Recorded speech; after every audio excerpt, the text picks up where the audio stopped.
Okay, so in continuation of our discussion on the permanent establishment, let's now see that what constitute a permanent establishment. So typically speaking, the concept of the PE is important because if an non-resident person has a permanent establishment in the state, in that case all income which is accrued from the activities conducted from that PE would be taxed in UAE.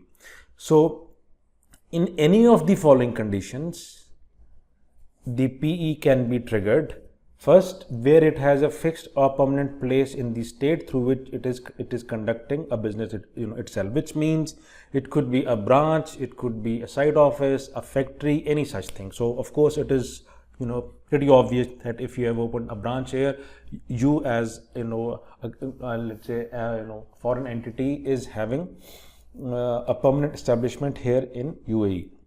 Second condition is that where a person is habitually exercising an authority to conduct a business or a business activity in the state on behalf of a non-resident person. So in case if I am somebody, I have been contracted exclusively by a foreign entity to close business deals here in UAE and act exclusively for that company, and I am habitually exercising all this activity. So in that case also I am triggering the permanent establishment of the foreign entity here in UAE, and it is extremely important area, so that if you have a contract with somebody who is a non-resident but you are habitually exercising exclusive authority to close business on behalf of that entity here in UAE, you will be triggering the PE of that foreign entity here inside the state. Third is that where we are part of in any form of a nexus in the state, which will be specified in a decision issued by the cabinet.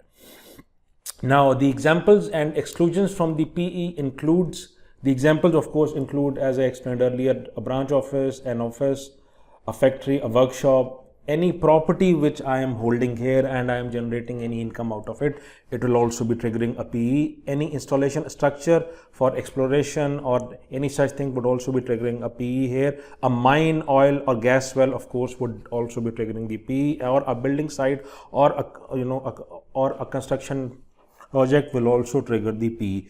The exclusions are very interesting here. The exclusions are that if I am just disclosing displaying or storing some items for for onward shipping, so in that case merely storing or displaying the items here in UAE will not trigger the PE of that foreign entity. And if I'm just keeping the stock of goods or anything which a foreign entity hold for the sole purpose of processing by another person. For example, I get two parts from some other country and I as a company will do assembling of all those parts here. In that case, I will not be triggering the PE of that foreign entity. And if I am conducting any other activity, if I am conducting any other activity in preparation with or which is auxiliary in nature for that. So for example, I'm maybe just conducting a feasibility study for somebody who is in a foreign country. So in that case, I'm just doing an auxiliary activity for his future business here. So I mean a foreign entity who want to expand here in UAE, they may engage a consultant, and the consultant would be conducting a feasibility activity here. So in that case, in such cases, such activities would be excluded from the EE here. Now, one important area which I want you to focus on is point number 2. In this case, I'll draw your attention to a specific case. For example, I am an investment fund manager here in this country. Investment fund manager, and I am managing the investments of all the individuals who are foreign nationals. So I am an investment manager, I am taking a decision on behalf of them and I am stationed in UAE. So if we just go by this clause of PE, in this case, I am habitually exercising the authority to conduct a business for somebody who is outside the country. So in such scenario, with a plain reading, all those people who are in foreign country whose investment is handled by the investment fund manager here in UAE, he may trigger the PE for all those entities in UAE.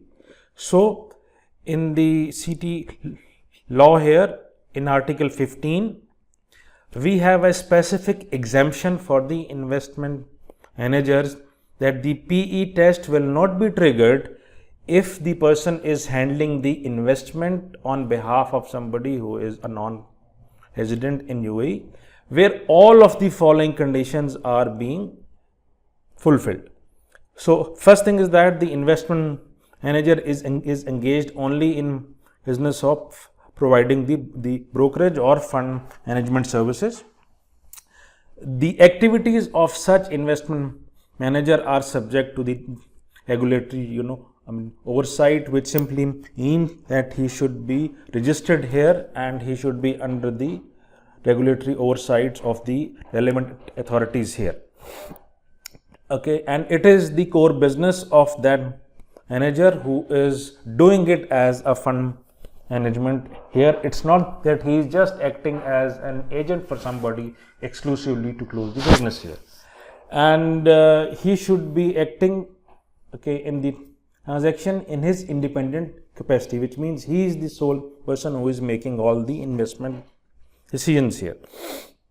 And of course, the transactions are on the arm's length basis, it goes without saying, and the investment manager is not a representative of that foreign individual in any other capacity to generate the income which is subject to the CT for the same period itself. So in summary, he is purely given, he is just giving the fund management services, and in that case he will not be triggering the PE of all his clients who are in the who are outside the country. I hope this important area is clear. If you still have a doubt, I would be recommending to go back again, view this session again, and for a detail you can also get to this specific article also. Hope to see you in the next session.